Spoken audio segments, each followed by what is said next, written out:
Labras, labras.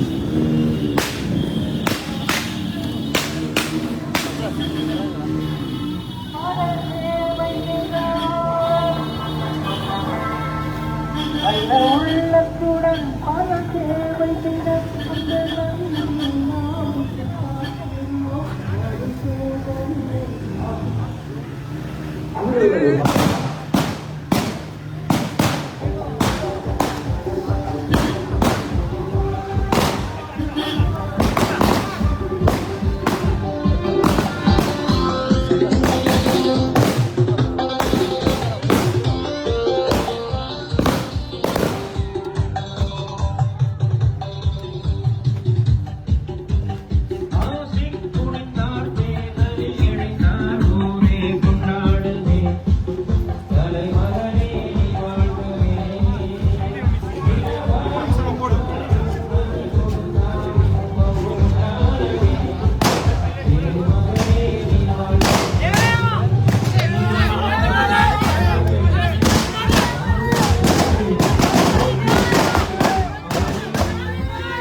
இதனுடைய வேலையை நோக்கி வருகை வந்து கொண்டிருக்கின்ற அகில இலங்கை மக்கள் காங்கிரசுடைய தேசிய தலைவர் அல்ஹாஜ் ரிஷாத் பதியுதீன் அவர்கள் ஏதோ இது வேலையை நோக்கி வருகை வந்து கொண்டிருக்கின்றார். எங்களுடைய விருதுகளை வட்டாரத்திலே ஐக்கிய மக்கள் சக்தி டெலிபோன் சின்னத்தில் போட்டியிட்ட எங்களுடைய வாசிப்பவர்களை ஆதரிக்கும் பொதுவாக எங்களுடைய கைத்தொழில் அமைச்சர் அதேபோல் அகில இலங்கை மக்கள் காங்கிரஸ் தேசிய தலைவருமாக ரிஷாத் பதியுதீன் அவர்களை இதுவரை நாங்கள் அன்போடு வரவேற்றுக் கொண்டோம். ஏனைய பல தேர்தல் பிரச்சார மேடைகளுக்கும் அவர் அவசரமாக செல்ல இருப்பதனால் எப்போது நாங்கள் பேசுவதற்காக அன்போடு அழைக்கின்றோம். விருதுநகர் வட்டாரத்திலே ஐக்கிய மக்கள் சக்தியிலே டெலிபோன் சின்னத்திலே இவரை போட்டியிடுகின்ற முன்னினால் கல்வீட்டு பிரதேச சபை உறுப்பினர் இவரை ஐக்கிய மக்கள் சக்தியுடைய வேட்பாளர் அன்போடு அழைக்கின்றோம்.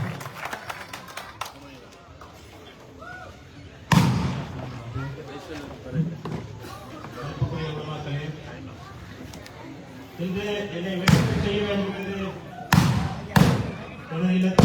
ஊருக்கு வருகை இருக்கின்ற எனது கட்சியின் தலைவர் மதிப்புக்குரிய ரிஷாத் பதியுதீன் அவர்களே, அதே போன்று புத்தள மாவட்டத்தில் அகில இலங்கை மக்கள் காங்கிரஸ் கட்சியுடைய அமைப்பாளர் சகோதரர் தாஹிர் அவர்களே, பள்ளியின் முன்னேற்ற தலைவர்களே, உலமாக்களே, அன்பு நண்பர்களே, சகோதரர்களே, ஆங்காங்கே கேட்டுக்கொண்டிருக்கிற தாய்மார்களே, உங்கள் அனைவருக்கும் எனது இனிய சலாம். அஸ்ஸலாமு அலைக்கும் வரஹ்மத்துல்லாஹி வபரகாத்துஹு. 8 மணிக்கு வருவதாக கூறி 9:30க்கு வந்திருந்து என்ன விட்டது இந்த கேள்விக்கு நான் என்ன பதில் சொல்வது? உங்கள் பதில் என்ன? தலைவரை அனுப்புவதா? பதில் சொல்லுங்க. இங்க இருந்து போயிடாது. எந்த கோளுக்கும் பதில் சொல்ல தேவையில்லை. ஏன்னா எனக்கு நடந்த கட்சிக்குள்ள அந்த அநீதிகளை சொல்லணும். நான் இல்லை என்னென்ன செஞ்சாங்க அவ்வளவு சொல்லுவேன். ஆனா தலைவரை கௌரவத்துக்காக சொல்லக்கூடாது நினைக்கிறேன். இருந்தாலும் இன்ஷா அல்லாஹ் நான் நினைச்ச நிறைய கதை கொண்டு கதைக்கு ஆசைப்படையில இன்று கூட செஞ்ச அநியாயம் இன்ஷா அல்லாஹ் காலம் பதில் சொல்லும் 6ஆம் தேதி. சரி, எனவே என் அன்பு சகோதரிகளே, கொஞ்சம் கோவப்பட்டு கோவிக்க வேண்டாம். இந்த தலைவர் தந்த பாதையும் இந்த தலைவர் தந்த அபிவிருத்தியுமே எமது ஊருக்கும் எனக்கு வெற்றிக்கு உட்படி. எனவே என் அன்பு நண்பர்களே, என்னை இந்த முறையும் கட்சி பிரதேச சபைக்கு அனுப்ப வேண்டும் என்று தோல் கொடுத்திருக்கின்ற அன்பு நண்பர்களே, என்னை விட்டு பிரிந்த எனது துணையாக இருந்த 3 சகோதரர்களே, சலாவுதீன் மச்சான் அவர்களே, அரியாக்கா, இன்னும் பல முக்கியஸ்தர்கள் என்னை விட்டு பிரிந்து விட்டார்கள். பிரிந்தாலும் சென்ற தேர்தலில் பாராளுமன்ற தேர்தலில் என்னுடன் இருந்த நண்பர்கள், என் ஊரார்கள் அனைவரும் என்னை விட்டு பிரிந்து விட்டார் என்று எனது கட்சிக்குள் கொஞ்சம் பேர் கங்கணம் தட்டிக்கொண்டு ஆசைக்கு தோற்கடிக்க ஈசி அந்த வார்த்தையை பயன்படுத்தி என்னை நடுத்தருவில் இருப்பதற்கு சிலர் திட்டம் போட்டார்கள். இன்ஷா அல்லாஹ் எனது ஊர், எனது 3 கிராமம் ஒரு காலம் என்னை கைவிடாது.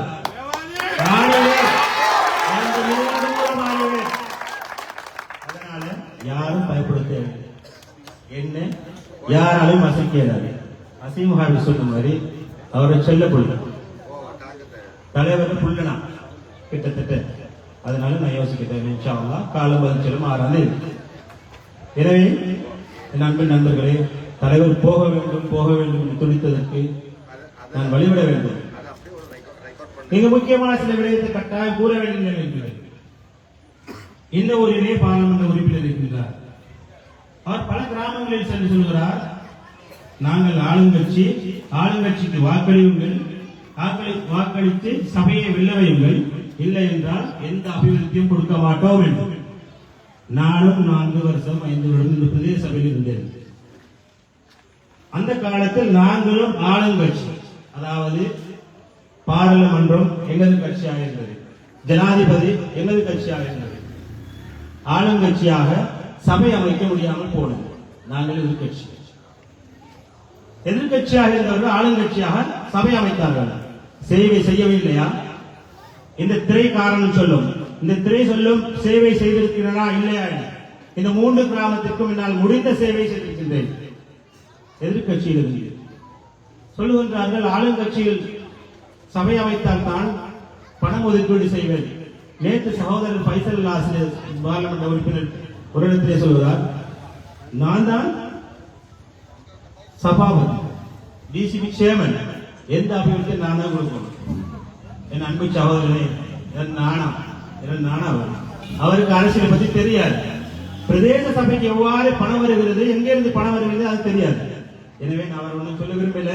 ஏண்டா போன முறை எனக்காக தோள் கொடு இந்த வார்த்தைக்கு எனது ஊர் தோள் கொடுத்தது. நான் எனது கட்சிக்காக ஒருபுறம் நின்றேன், எனது கட்சியில் உள்ளவரை ஆதரிக்க வேண்டும் என்று ஒருபுறம் நின்றேன். இருந்தாலும் அந்த மௌனம் இந்த கிராமம் 3 எனக்கு சம்மதமாகி இந்த முறை என்னுடன் தோள் கொடுத்திருக்கின்றது. நிச்சயமாக அந்த மௌனம் இந்த முறை எனக்கு வெற்றி மாலை சூடி தரும். இந்த 3 கிராமங்களும் என்னை வெற்றி பெற செய்யும். ஒருபோதும் அங்கு கிடைக்கப்பெறுகின்ற சேவைகளை தன்னந்தனியாக சுவைக்கவோ, எனது கிராமம் விருதம் மட்டும் சுவைக்கவோ ஒருபோதும் அனுமதிக்க மாட்டேன், கொடுக்கவும் மாட்டேன். 3 கிராமத்திற்கும் சமபங்கு பேரிச்சங்கொட்ட 1 கிடைச்சாலும் 3 பிரிச்சு 3 பேரை கொடு. அந்த நோக்கம், அந்த சிந்தனையில மீண்டும் களமிட இருக்கின்றேன். இன்ஷா அல்லாஹ் எதிர்வரும் தேர்தலில் எனக்காக காலையில் சென்று வாக்களித்து, அதாவது டெலிபோன் சின்னத்துக்கு வாக்களித்து என்னை வெல்ல வைத்து, அதிகப்படியான வாக்குகளை வெல்ல வைத்து ஒரு சிலருக்கு காட்ட வேண்டும். நான் தோத்து போயிருவேன் என்று மார்பு தட்டியவர்களுக்கு காட்ட வேண்டும். இன்ஷா அல்லாஹ் நீங்க தருவீங்க தானே, நீங்க நிற்பீங்க தானே, அது போதும். அல்ஹம்துலில்லாஹ், ஜஸாக்கமுல்லாஹ் ஹைரா. நன்றி. ஐக்கிய மக்கள் சக்தியிலே டெலிபோன் சின்னத்தில் விருதோடை வட்டாரத்தில் இம்முறை களமிறங்கி இருக்கின்ற முன்னாள் கல்பெட்டி பிரதேசபை உறுப்பினர் சகோதரி எம் ஆசிக் அவர்கள் உரையாற்றி சென்றிருக்கின்றார். எனவே அடுத்து நாங்கள் உரையாற்றுவதற்கு எங்களுடைய முன்னாள் அமைச்சர் அவர்கள் அழைப்பதற்கு முன்பாக ஒரு சில விடயங்களை தொட்டு செல்ல வேண்டும். குறிப்பாக இந்த விருதுவாடையுடைய பிரதான பாதையை காவல் பாதையாக போடப்பட்டது எங்களுடைய கௌரவ முன்னாள் அமைச்சருடைய அந்த நிதியில் இருந்து எங்களுடைய முன்னாள் கல்பெட்டி பிரதேச உறுப்பினர் எம் ஆசிக் என்பதும் குறிப்பிடத்தக்கது. அது மாத்திரமன்றி பல்வேறு சேவைகளை செய்திருந்தாலும் கூட இந்த ஒரு சில விடயங்களை நாங்கள் கட்டாயமாக சொல்லியாக வேண்டும். விருதுவாடை பள்ளிக்கு செல்லுகின்ற, ஜும்மா பள்ளிக்கு செல்லுகின்ற அந்த பாதை காவல் பாதையாக போடப்பட்டது. அதே போன்று இந்த சேனக்குடியிருப்பிலே அந்த போக்கடிக்கு அந்த பக்கம் செல்லுகின்ற பாதை விடப்பட்ட பாதையும் போடப்பட்டது. அதே போன்று பரியாயத்தோட்ட பாதை, இப்படியான பாதைகள் அரசியலையும் தாண்டி எங்களுடைய ஒமேகா கன்ஸ்ட்ரக்ஷன் நிறுவனத்துடைய நிறைவேற்று பணிப்பாளர் அல்ஹாஜ் நைம் சேர் அவர்கள் தன்னுடைய சொந்த பணத்தின் மூலமாக அந்த பாதையினை போட்டதாக அவர் கூறியிருக்கிறார். உண்மையில் அந்த அரசியலையும் தாண்டி இந்த ஊருக்காக, சமூகத்துக்காக பல்வேறு சேவைகளை அவருடைய சகோதரரும் செய்திருக்கின்றார் என்பதை நாங்கள் இந்த வேளையில் கூறிக்கொள்ள விரும்புவதோடு, அதே போன்று ஒரு வீடியோ வெளிநாடா இருக்கின்றது எங்களுடைய முன்னாள் அமைச்சர் அவர்களுக்கு காண்பிக்க இருக்கின்றார்கள். இந்த வேளையிலே அந்த வீடியோவை பார்த்துவிட்டு உரையாற்றும்படி கேட்டிருக்கிறேன். இருந்தாலும் நேரம் போதாமல் நாங்கள் இப்பொழுது பேசுவதற்கு அன்போடு அழைக்கணும் எங்களுடைய முன்னை நாள் கைத்தொழில் வணிகத்துறை அமைச்சரும் அகில இலங்கை மக்கள் காங்கிரசுடைய தேசிய தலைவருமான ரிஷாத் ஆதியுதீன் அவர்களை இப்பொழுது உரையாற்றுவதற்கு அன்போடு அழைக்கின்றோம். பிஸ்மில்லாஹிர் ரஹ்மானிர் ரஹீம். நஹ்மது வ ஸல்லி அலா கரீம். உலமாக்களே, தலைமை தாங்குகின்ற சகோதரர் அஸ்ஸாம் அவர்களே, அதே போல எங்களுடைய இன்றைய நிகழ்விலே கலந்து சிறப்பிக்கின்ற பள்ளி பரிபாலன சபை தலைவர் சகோதரர் அப்துல் கரீம் அவர்களே, முன்னாள் பள்ளிவாசல் தலைவர்களான சகோதரர் ஜப்பார் அவர்களே, சகோதரர் நஜீம் அவர்களே, அதே போல எமது கட்சியின் மாவட்ட அமைப்பாளர் சகோதரர் தாகிர் அவர்களே, கொத்தாந்தீவு பிரதேச எமது வேட்பாளர் மனாசிர் அவர்களே, அதே போல இந்த ஊரிலே இன்ஷா அல்லாஹ் அதிகபட்ச வாக்குகளால் 6ஆம் தேதி வெல்லப் போகின்ற தம்பி சகோதரர் ஆசிக் அவர்களே, அதே போல ஊர் பெரியார்களே, முக்கியஸ்தர்களே, நண்பர்களே, இளைஞர்களே, வீடுகளில் இருந்து கேட்கின்ற தாய்மார்களே, உங்கள் எல்லோருக்கும் என் அன்பின் சலாம். அஸ்ஸலாமு அலைக்கும் வரஹ்மத்துல்லாஹி வபரகாத்துஹு. இந்த மண்ணிலே இவ்வளவு பெருந்திரளான மக்கள் மத்தியிலே இன்ஷா அல்லாஹ் ஆசிக் அவர்களுடைய வெற்றியை உறுதிப்படுத்தும் முகமாக ஒன்று சேர்ந்திருக்கின்ற பெரியோர்களே, இளைஞர்களே, அன்பு சகோதரர்களே, சகோதரர் ஆசிக் அவர்கள் இந்த கட்சியிலே எனக்கு மிக விசுவாசமாக செயல்பட்ட ஒருவர். இந்த கட்சியின் வளர்ச்சிக்காக இரவு பகலாக உழைத்த ஒரு சகோதரர் தான் சகோதரர் ஆசிக் அவர்கள். எனவே ஆசிக் அவர்களை வெல்ல வைக்க வேண்டிய பொறுப்பு உங்கள் எல்லோருக்கும் இருக்கின்றது. கடந்த காலங்களிலே இந்த மண்ணுக்காக பல முறை பல பேரோடு சண்டை போட்டவர். இந்த ஊருடைய அபிவிருத்திக்காக இரவு பகலாக உழைத்தவர். சபையினூடாக என்ன செய்ய முடியுமோ அத்தனையும் இந்த ஊருக்கு கொண்டு வந்தார். இந்த ஊர் மட்டுமல்ல, புழுதிவாசலாக இருக்கலாம், அல்லது அருகில் இருக்கின்ற நல்லாந்தொழுவையாக இருக்கலாம், திருதோடியாக இருக்கலாம், இந்த வட்டாரத்தில் இருக்கின்ற எல்லோரையும் ஒரே கண்ணால் பார்த்து செயல்பட்டவர். எந்த பாகுபாடும் காட்டாமல் எல்லோரையும் சகோதரர்களாக மதித்து செயல்பட்ட ஒரு சகோதரர் எங்களுடைய ஆசிக் அவர்கள். எனவே அவருடைய வெற்றியை உறுதிப்படுத்த வேண்டிய பொறுப்பு உங்களுக்கு இருக்கிறது. நான் கேள்விப்படுகிறேன், கதிரையில் சிலர் வந்து கேட்பதாக, கதிரை தலைவர் யார், செயலாளர் யார், எங்கு இருக்கிறார்கள், எந்த கதிரை, பைசல் முஸ்தபா தலைமையிலான கதிரையா, அல்லது தயாசிரி தலைமையிலான கதிரையா, மைத்ரிபால சிறிசேன தலைமையிலான கதிரையா, அல்லது சந்திரிகா தலைமையிலான கதிரையா, அல்லது இறந்து போன குமாரவேல்கவ தலைமையிலான கட்சியா என்று யாருக்கும் தெரியாது. அப்படியான கட்சிக்கு யாராவது வாக்கு போடுவதாக இருந்தால் அதில் என்ன பிரயோசனம் இருக்கிறது என்று நான் கேட்கின்றேன். அதே போலதான் என்பிபியுடைய நிலை பரிதாபகரமாக இருக்கிறது. எனவே நான் அவர்களை பற்றி நிறைய பேச விரும்பவில்லை. மன்னாரிலே போய் ஒவ்வொரு நாளும் ஒவ்வொரு அமைச்சர், ஏனென்றால் மன்னாரை கைப்பற்ற போகிறார்களாம். கடந்த தேர்தலிலே இலங்கையிலே 2 மாவட்டங்கள் மாத்திரம்தான் என்பிபி தோல்வி அடைந்தார்கள். ஒன்று மட்டக்களப்பு மாவட்டத்திலே தமிழரசு கட்சி வெற்றி பெற்றது, என்பிபி அங்கே தோல்வி. அதே போல மன்னார் மாவட்டத்திலே நாங்கள் சார்ந்த எஸ்ஜேபி வெற்றி பெற்றது, அதனால் அங்கே என்பிபி தோல்வி. இப்பொழுது இந்த மன்னாரை எப்படியாவது வெல்ல வேண்டும் என்பதற்காக மிக மோசமான கிளீன் ஸ்ரீலங்கா என்று சொல்லுகின்றவர்கள், கிளீனை பற்றி கதைக்கின்றவர்கள், போதை வியாபாரிகளையும் அவ்வாறான மோசமானவர்களை வேட்பாளர்களாக நிறுத்தி இன்று அங்கு பிரச்சாரங்களை செய்து கொண்டிருக்கிறார்கள். எனவே உங்களுடைய ஊரை சேர்ந்தவர் கூட மன்னாருக்கு போய் வந்ததாக நான் அறிகிறேன். அதே போல நேற்று முஸ்லிம் பிரதி அமைச்சர் போய் வந்ததாக அறிகிறேன். முந்த நாள் அதாவது வைத்தியசாலைக்கு பொறுப்பான அமைச்சர் போயிருக்கிறார். அதுக்கு முதல் நாள் போக்குவரத்துக்கு பொறுப்பான அமைச்சர், அதற்கு 2 நாளைக்கு முதல் ஜனாதிபதி, அதற்கு 2 நாளைக்கு முதல் பிரதமர், எல்லோரும் படையெடுத்து போயிருக்கிறார்கள் மன்னாரை வெல்ல வேண்டுமாம். அன்பு சகோதரர்களே, பெரியோர்களே, மன்னார் மக்கள் நன்றியுள்ள மக்கள் என்பதை இந்த தேர்தலிலே இன்ஷா அல்லாஹ் மக்களுக்கும் நாட்டுக்கும் இந்த ஜனாதிபதிக்கும் காட்டுவார்கள் என்பதே சந்தேகம் கிடையாது. அதே போலதான் என் அன்பு சகோதரர்களே, தம்பி ஆசி கொஞ்சம் கோபம் வரக்கூடியவர் தான், ஆனால் நல்லவர். இந்த ஊருக்காக ஊரை பற்றி கவலைப்படுகின்றவர். இந்த பாடசாலையை பற்றி கவலைப்படுகின்றவர். இந்த ஊரிலே அந்த பாலம் வருகின்ற பாலம் மாத்திரம் நாங்கள் போட முடியாமல் போனது இந்த ரோட்டை செய்கின்ற பொழுது அந்த பாலத்திற்காக எனக்கு பின்னால் தெரிந்து எப்படியாவது பணம் ஒதுக்குங்கள் என்று நான் ட்ரீம் ஹாலுக்கு கல்யாணத்துக்கு வந்த பொழுது அங்கே அழைத்து வந்து காட்டி பாலத்திற்காக ஒரு 10 லட்சம் இன்னொரு 20 லட்சம் எல்லாமாக சேர்த்து 30 லட்சம் ஒதுக்கி கொடுத்தேன். என்ன செய்வது? அனுர குமார திசாநாயக்க ஜனாதிபதியாக வந்த பிறகு அந்த காசை விட்ரோ பண்ணி எடுத்துட்டார். அதனால அந்த பாலத்தை செய்ய முடியல. இப்ப நாங்க வேண்டிக் கொள்றோம், அந்த காசு திருப்பி எடுத்து தந்தா நான் உங்களுடைய எம்பிட்டையும் சொன்னேன், அந்த காசு எல்லாம் திருப்பி தாங்கோ. 100 மில்லியன் நான் கல்பெட்டி பிரதேச சபைக்கு கொண்டு வந்தேன். அந்த காசு திரும்பி போயிட்டு கிடைச்சா இந்த ரோடுகள் எல்லாம் போடலாம், இந்த பாலத்தை போடலாம் சொன்னேன். ஆனால் இதுவரை வந்ததாக நான் காணவில்லை. என்றாலும் அன்பு சகோதரர்களே, இந்த தேர்தலிலே உங்களுடைய சகோதரர் ஆசிக் வெல்ல வேண்டும். அவர் வெல்லுவாராக இருந்தால் சில வேளைகளிலே இந்த ஊரின் அதாவது இந்த பிரதேச சபையிலே அவர் அதனூடாக பாரிய அபிவிருத்திகளை இந்த மண்ணுக்கு செய்யக்கூடிய வாய்ப்பு இருக்கிறது.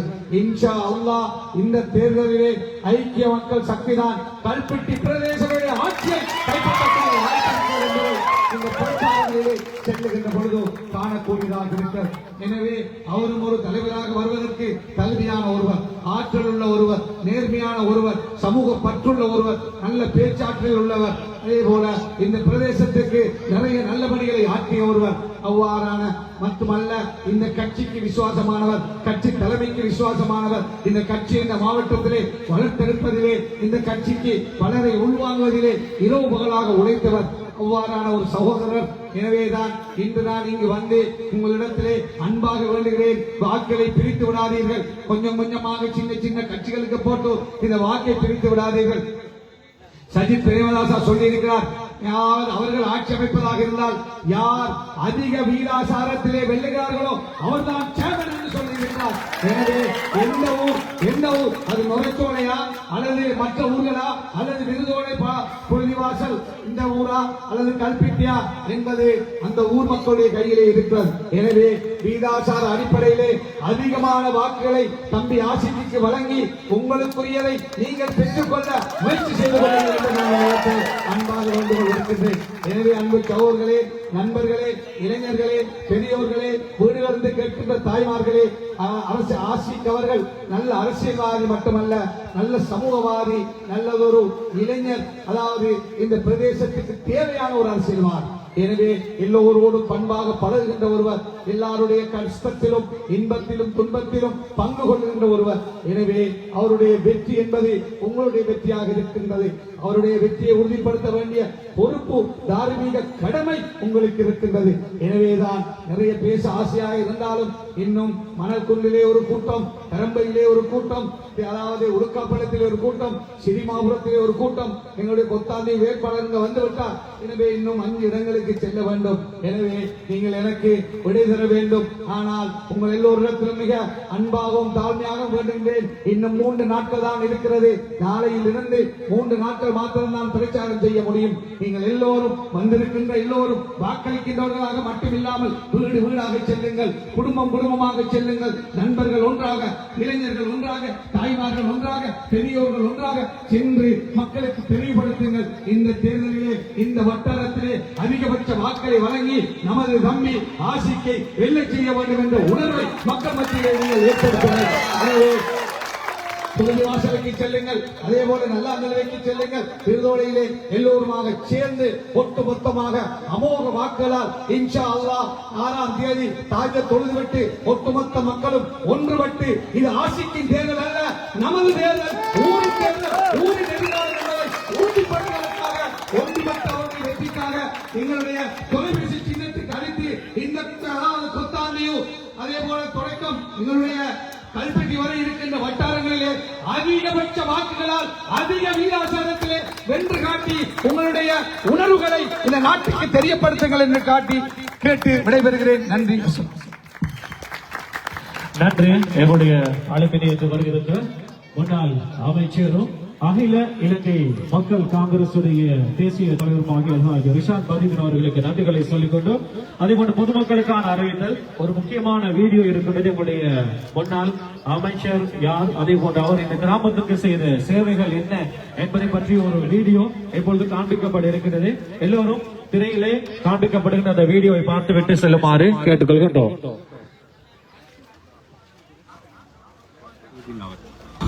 அகில இலங்கை மக்கள் காங்கிரசினுடைய தலைவர் ஹாஜ் ரிஷாத் பதுதீன் அவர்கள் தன்னை அரவணைத்து புத்தகம் மண் குறிப்பாக விருதோடை வட்டாரத்திற்கு அவர் ஆற்றிய சேவைகள் என்ன, இது தொடர்பான விளக்க காணொலியை தருகிறார் சகோதரர் பசா.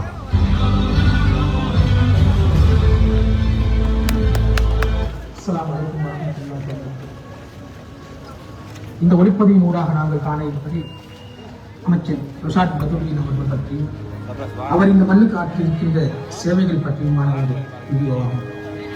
அன்புக்குரிய உறவுகள், 1990ஆம் ஆண்டு அகதிகளாக மன்னாரில் விடுதலை செய்தால் கேட்கப்பட்ட சம்பவத்தில் இருந்து ஒரு மாணவனாய் இந்த புத்தக மண் அரவணைத்து அமைச்சர் ரிஷாத் பதுதீன் அவர்கள் அடக்கி ஒடுக்கப்பட்ட ஒரு சமுதாயத்தின் உரிமை குரலாய் அரசியலில் தடம் பதித்து பிரதி அமைச்சராக ஒரு கட்சியின் தலைவராக அரசாங்கத்தை தீர்மானிக்கின்ற ஒரு சக்தியாக வளர்ந்திருக்கின்ற மிகப்பெரிய ஒரு விருட்சம்